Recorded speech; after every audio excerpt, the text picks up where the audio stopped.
Chapter 1. You got this. Doing the right thing for someone else occasionally means doing something that feels wrong to you. By Jodi Picoult. Handle with care. Ever hesitate to ask for help? Of course. Working through our own challenges is part of stretching our comfort zone, developing skills, building muscle, broadening experience.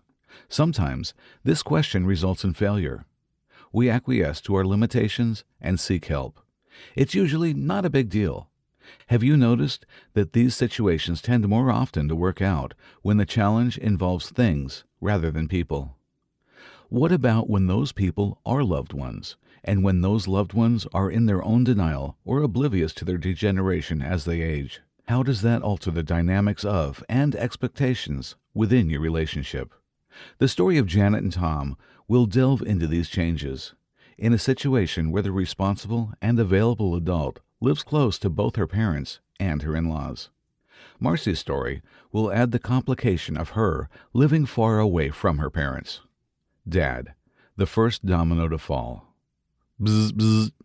Not again, Janet mutters, as she resists the urge to grab her back pocket. I'm sorry, Mrs. Randall. I know you expected me to do this treatment, but I have to leave. Megan will be over as soon as she finishes with her patient. At the telltale jingle of car keys, Tom looks up from his patient and glares at Janet as she bolts out the door. Janet and Tom have been married for 45 years and in business together for 20 years. Tom is a physical therapist. Janet is his office manager and most highly trained assistant. Janet hasn't always kept her phone on her when working with patients, but now it owns her. Janet races to her parents' home and unlocks the front door. Dad? No response. She walks toward the master bedroom. Mom? Yes, dear. Is Dad in the... Spying the open bathroom door, she enters. Hi, Dad. Let me get your suspender over your sling. A few weeks ago, Janet's dad fell and cracked the head on his left humerus. With his left arm in a sling, he can't dress or undress himself, or even use the bathroom. At 85, her mom isn't nimble or strong enough to help every time. And when her dad's nature calls, Janet's phone buzzes. Shifting roles, cascading health. As her dad's health declines, anxiety robs Janet's mom of sleep. Mom stays awake at night, taking care of her husband. The stress sheds her of 30 pounds she didn't need to lose. Mom worries about everything all the time, and the little things get to her, like listening to the lawn sprinklers going on and off. Her doctor puts her on an anti-anxiety pill, which helps somewhat, but the shift from feeling like her husband is taking care of things to feeling like she must take care of things is excruciating for Mom. As one spouse health declines, so does that spouse's ability to live up to the role that he or she has been handling for all the years since tying the knot. Able or not, the other spouse can either ask for help or attempt to pick up those responsibilities. Consider your parents, or yourself for that matter. Which is more likely, calling for help, or attempting to pick up extra tasks, which can be physical, yard work, home repairs, cooking, or intellectual, paying bills, setting appointments, driving? What might be the physical and emotional consequences of taking on those additional tasks? Which will fail first, the tasks themselves or the one tackling them? Then Janet's mom has bypass surgery. Janet is juggling Mom at the hospital, sometimes helping with her dad there, other times helping with him at home, plus work, grandkids, and marriage. But they must have planned for this. Because her parents have a long-term care insurance policy, Janet assumes they have an endgame. Au contraire. They have no plan and no recollection of their policy. Janet unearths the binder containing the policy, but still doesn't comprehend what it covers. As she struggles to get all the necessary proof together so she can get some help. Her brother lives in town, but she shoulders most of the responsibility for their parents because her brother's job is 60 miles away. There is no power of attorney, so Janet endures a legal rigmarole to even be able to talk to the doctors or the insurance company.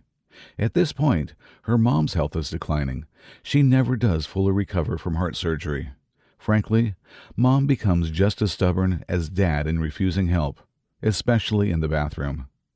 Dad's dementia fades in and out, so he can still sometimes be sharp, charming, and a man in his mind. Men don't need help or directions, so when Janet finally gets helpers, he convinces them he's fine and sends them away. Finale failure. When an aggressive cancer takes Dad, the trauma of losing him paralyzes Mom. Janet scrambles to write his obituary and arrange the funeral. A year later, her mom laments that she is unhappy with the obituary Janet wrote, as well as the hymns, eulogies, and even the casket at the funeral. Yikes! As a child, Janet could do no wrong in her mom's eyes. Now those eyes focus on what she perceives as endless shortcomings. Are you ready to write your parents' obituaries? Do you expect your kids to write yours? If you own up to writing yours, might honest reflection have you alter your course a bit, or even inject a bit of self-deprecating humor? There's no more appropriate time to get the last word in. And for all those other final arrangements, whose job is it if you want them done a certain way? A caregiver's toll. 3 years ago, Janet embodied Superwoman to her family and friends. Now, she feels like Wile E. Coyote on the losing end of the dynamite. Locomotives and falling anvils.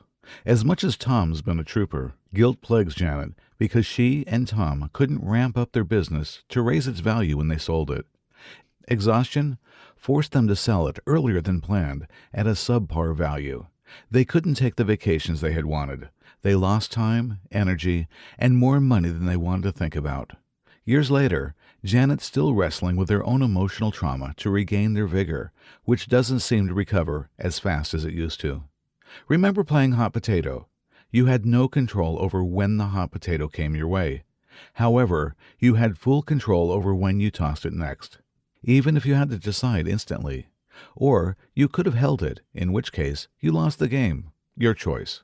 If you didn't want to keep it and the bell rang, you possessed a hot potato that you didn't want, and neither did anyone else. In life, when a hot potato issue comes our way, we can grapple with it, pass it, or, if there's nobody else, drop it. Janet grappled with it, and it burned deeply. Is there a hot potato headed your way? Averting a repeat situation.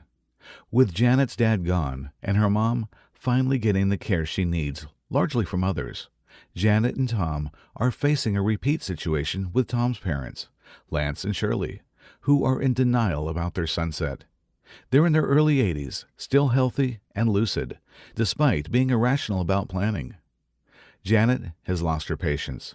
Since Tom has no siblings in town, the responsibility for any help that Lance and Shirley will need fall directly on her and Tom. They have plans, long overdue, to travel, play with grandkids, and enjoy retirement while they can. They want no part of Caregiver 2.0. But how to get Lance and Shirley, more Lance than Shirley, to face facts? Seared in Janet's memory are her mom's limitations trying to help her dad. Lance's career in government research, disclosing details would mean someone must die. Involved weekly safety shares, where a coworker would share a lesson learned that could help the entire staff avoid accidents. These were among the few work-related experiences that Lance could share with his family. Try this at home. It's Sunday afternoon. Janet and Tom go to visit Shirley and Lance at their 5-bedroom house, where they had reared 8 children. Janet had called Shirley earlier to prep for a drill. Time for this week's safety share, Janet announces. Shirley, lie down on the living room floor, on your side. Shirley smiles playfully as Janet helps her down. Lance, get her to the bathroom, please, because she really needs to go, but can't get up. You're joking. Don't any of your safety shares include a man down situation? Sure. Wife down. Not accustomed to heeding orders from his daughter-in-law, Lance looks at Tom, who firmly nods his head. Lance reluctantly squats by Shirley and looks at her, then at his knees. I don't think... Janet interrupts. Shirley, be a bit ornery. Pretend you're having a really bad day. You're stuck on the floor after all, and Sister Gertie's gator gumbo from the church potluck is a brewing in your bowels. Hey, I'm trying to help you, Lance protests. This ain't no safety share. Yes, it is, Shirley pipes in. If you don't get me to the bathroom, the living room carpet will suffer a horrific blow that'll toss your cookies when you have to clean it and me up. Lance's face reddens. That's ridiculous. No, interjects Janet. What's ridiculous is that it will most likely be Shirley having to pick up you under the same circumstance, day and night. Ponder that.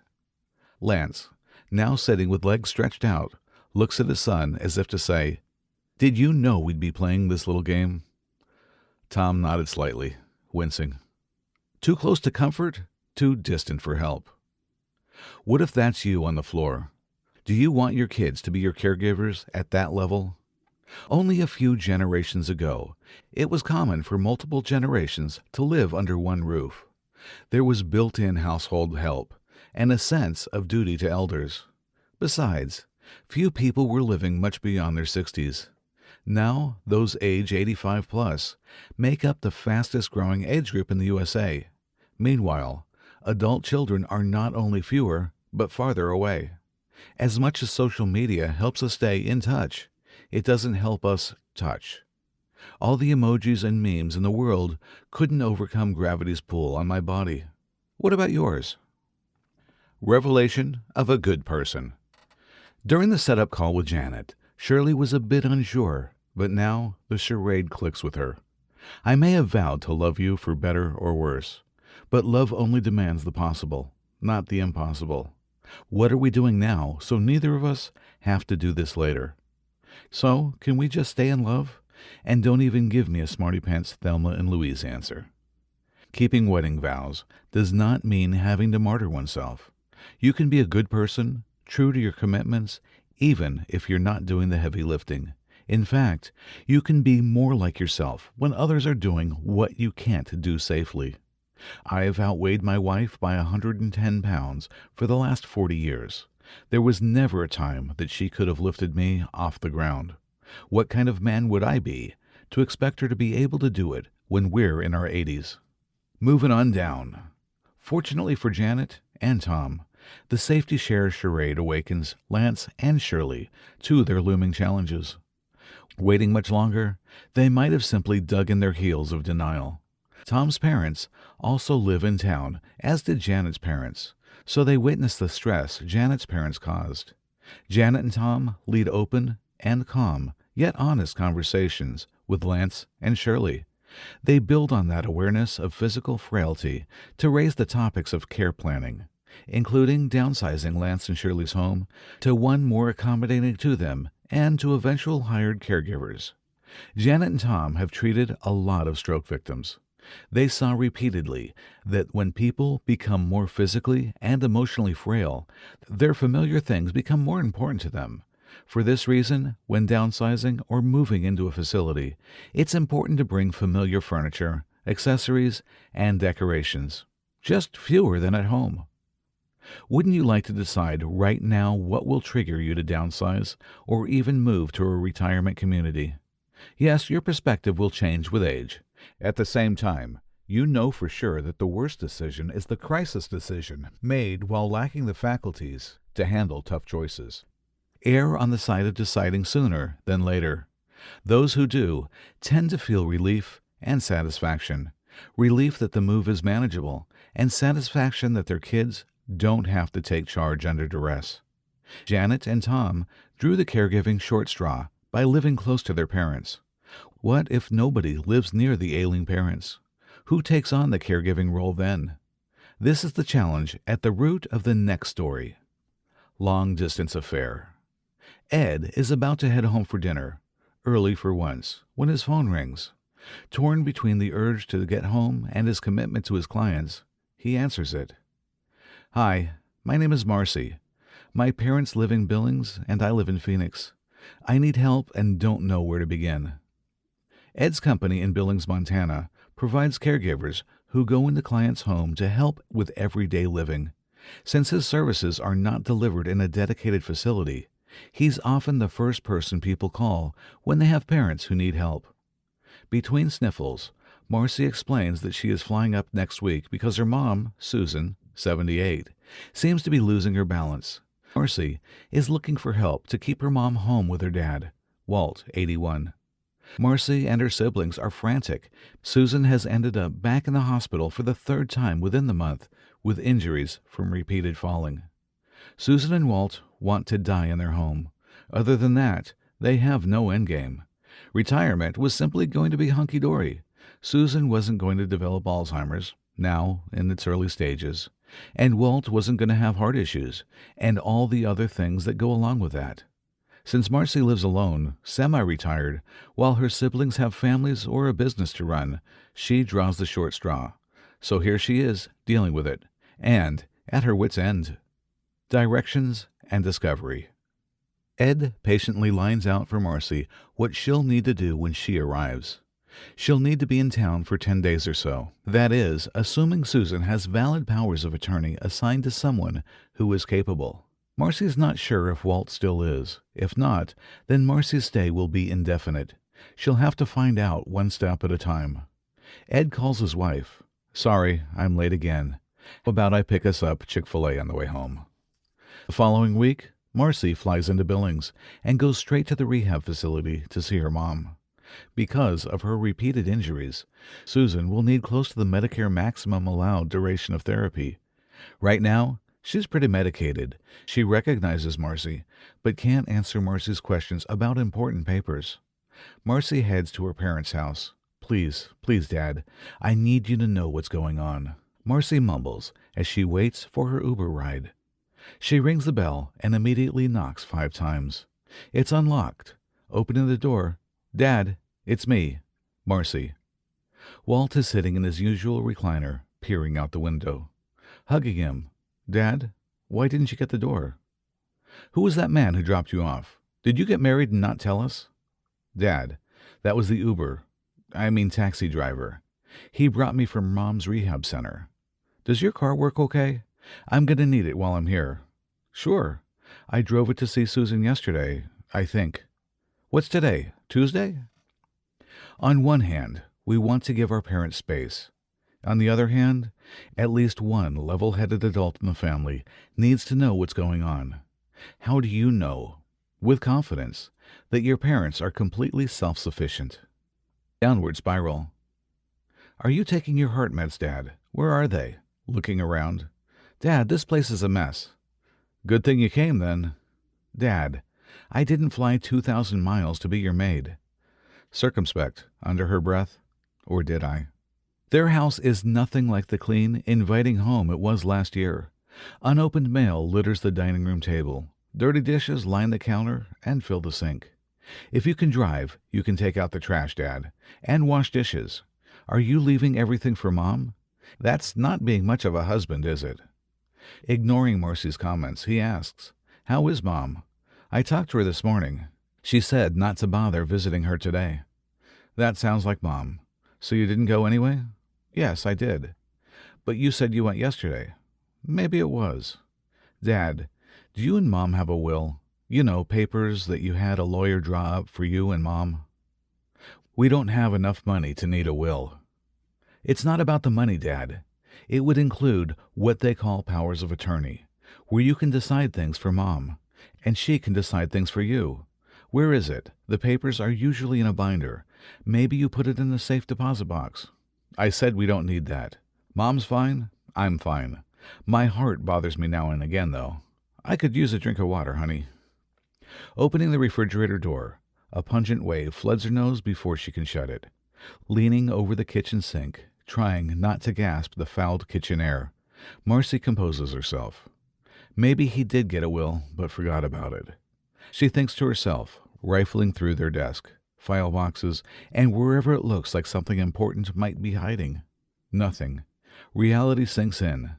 Marcy feels tossed under a bus. Relief with real help. The next morning, she greets Ed at his office with a hug. At the moment, he's the only person within hundreds of miles who understands her situation and is willing to do anything to help her. Ed's used to this, as much as he wishes more people would have their act together first. He's glad when people come to him before they get swindled by a growing number of bad actors out there. Ed refers Marcy to an elder law attorney who will determine whether her parents' signatures are valid. That is, they can understand what they are signing. Real progress begins with establishing who has authority to make major decisions. Susan and Walt's signatures are deemed to be valid, in the nick of time, frankly. The attorney is also a notary and comes to them to finalize the necessary powers. Now Marcy can be her parents for managing their finances, paying bills, talking to doctors, and anyone else. It's a pain having to constantly provide documentation, but she realizes that it is to protect her parents from shysters. Wills are instructions for after you die. Powers of attorney are critical while you live. Don't leave your home without one, unless you're headed to your estate planning or elder law attorney's office. The same old neighborhood isn't the same anymore. Dad, do you keep in touch with your next-door neighbors? Don't the Fishers, Hammonds, and D'Souza's still live on this street? Oh, no. The Fishers moved to Florida. Mr. Hammond died a couple years ago, so Mrs. Hammond went to Kansas to live with her son. And the D'Souzas are both passed on. We waved to our neighbors, but I couldn't tell you any of their names.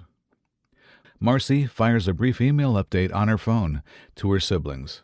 There's not enough time in a day to call each one to explain. Reality always gets its way. Susan's combination of mental, physical, and medical conditions demands relocation to assisted living facility. It would be too dangerous at home, and Walt simply can't help enough. Walt is probably a couple of months behind Susan in needing a similar level of care. But it's simpler to focus on Susan's situation first, while Marcy lives with Walt. She arranges for a neighbor in Phoenix to watch her dog for longer than the 2 weeks she originally planned. That's practicality. Then there's the human side. Marcy is alone between a rock and a hard place. She must implement the one thing they remember what they do not want, the one thing the entire family knows they don't want. But it is the one scenario the family has not wanted to face. So they have eliminated it by process of aversion. 1 is the loneliest number. Ultimately, she'll have to empty and sell their home. Photo albums, heirlooms, china, grandfather clock, memorabilia, stuff in the garage, her dad's machine shop, and who knows what in the attic that's straight from a scene in the Addams Family. Must go. As much as parents want the best for their kids and not to place them in the unanticipated position of having to take these difficult decisions on their own, we can see in this situation that life is not that simple. Might you find yourself in a similarly tough situation? What about your kids or other chosen responsible adults? Should your reality not match your assumptions? But Marcy can count on help from her 2 brothers and 2 sisters, right?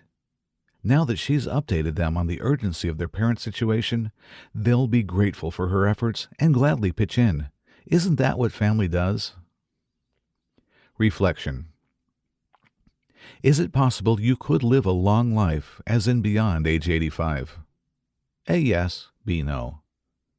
However long you live, is it possible that you could need some help for a few years towards the end? A, yes. B, no. If you need that help, who would help you? A, 1 or more loved ones. B, I'll be hiring helpers. Thinking of your first hour after waking up, do you know which loved ones you'd want to help you do those things when you can't do some of them on your own?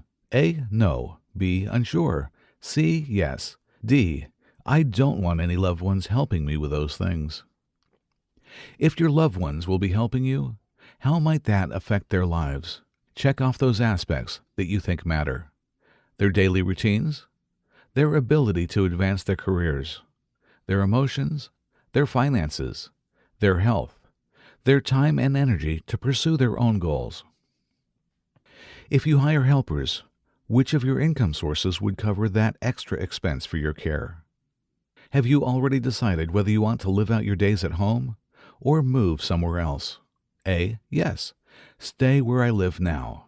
B, yes. Downsize and stay near where I live now. C, yes. Move to a different state to downsize there. D, no. Too far in the future to think about yet. E, yes. Something completely different. What other thoughts and questions come to mind as you project yourself into the future as the parents potentially moving from slow-go years to no-go years? Right now, though, your situation might be more like that of Janet and Tom or Marcy. What thoughts or questions come to mind?